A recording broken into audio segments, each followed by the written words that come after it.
guys, you probably saw this on my channel a few months back, and I was doing the seal on this. Quite a lot of views on that video, surprisingly. Finally got round to finishing this off for my neighbour. Going to go through the process a little bit with you guys, not too long. Got some pictures to show as well of the process. So yeah, let's just run those pictures, shall we?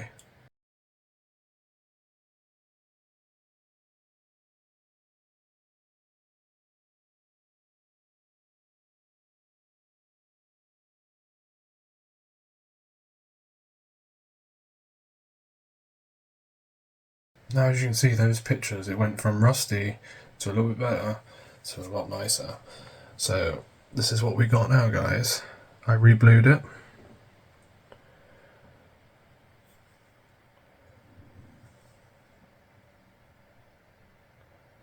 And yeah.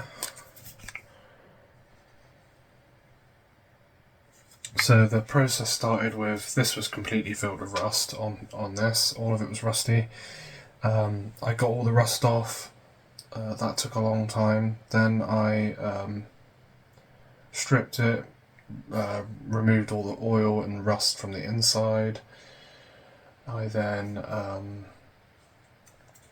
let it sit in oil just to like penetrate into the surfaces. And yeah, and then I let that sort of get nicer and nicer with that. I took all the rust off completely, made sure there was none left. And then the bluing process, it was cold bluing, so it was non-electrical. The only thing I would like to work on is the wood, really. I don't have what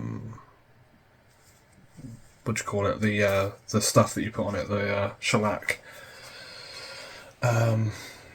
So I may just say to my neighbour, if because he's a builder anyway, he probably has some of that. I'm just going to say if he's not happy with it, he can either do that or give me the shellac and I'll redo that wood part on here for him. But other than that, the wood is almost immaculate. It is just these bubbled pieces, which you can just sand off and just redo the shellac. That's just the shellac on the outside. And it does need some touch up anyway. On the bottom of the grip, there's like chips of the shellac come off, which was already there. This is quite an ancient SMK. If you look at any of the SMKs that are around now, especially the XTS3-1 model, as you can see there, not in this configuration anymore. They are polymer and kind of cheap looking, to be honest. This is more traditional. Has wood, screws, wood grip with screws, and you have to put that all in yourself when you're disassembling it. And it's much more simpler with the wood than the plastic. I think it's a lot nicer. I also reshaped the trigger guard, just because you couldn't actually get a good grip on this for some reason. The way it sort of hang down, it stopped your fingers from getting up behind the trigger guard, because that's where you want your finger to sit, is right there. I think the only thing that I would say that would make this even nicer would possibly be to remove this screw and put more of a flush screw in, so you don't actually feel it. I'm pretty sure I backed this all the way in. Yeah. Yeah, and it's just great. I mean, the work on the bluing, I really did a good job on that.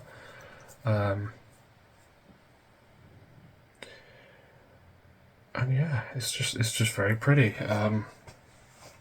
With this redesigned trigger guard, you can get up higher on it, and when you pull the trigger, it just feels more natural.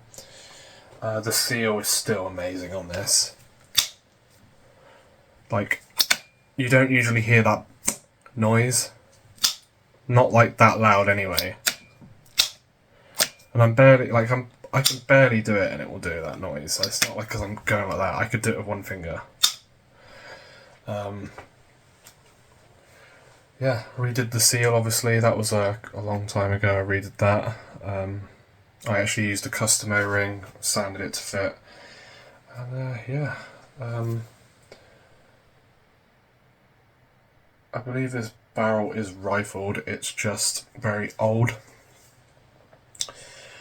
I tried putting a spring spacer in this, just wouldn't go in, unfortunately. The spring is already maxed out on this. The spring is very tough. You really have to put some extra force into that to get it to cock. The main reason is just because my neighbour was gonna use this for pest control, for sort of so close range pest control. But I don't recommend it, honestly. I'm not for something like that. I think you should go up in FPS a little bit more, just below the limit before you have to get a rifle license is usually the best. Unless you're doing it as a trade, and that way I would say just go straight up anyway. But this is more of a collectible piece. It's not actually mine. You know, surprisingly, usually most of these are mine when I show these off. But no, this looked like it had been left in the bottom of a ship. Honestly, it was that rusty. And I just felt bad for the gun, honestly, and my neighbour wanted to use it, and I was just like, you can't use it in that condition, man. We're going to have to fix it for you. And I have big respect for him as well, because he's ex-military.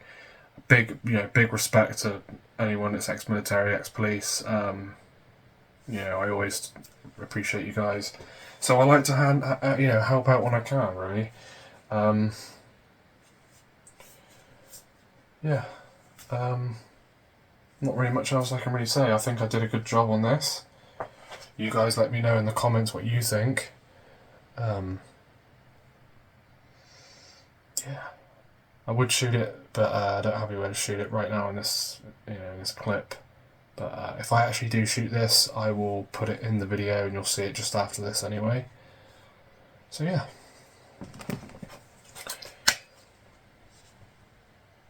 Fibre optic rear green and fibre optic orange at the front. Just thought I'd show those off.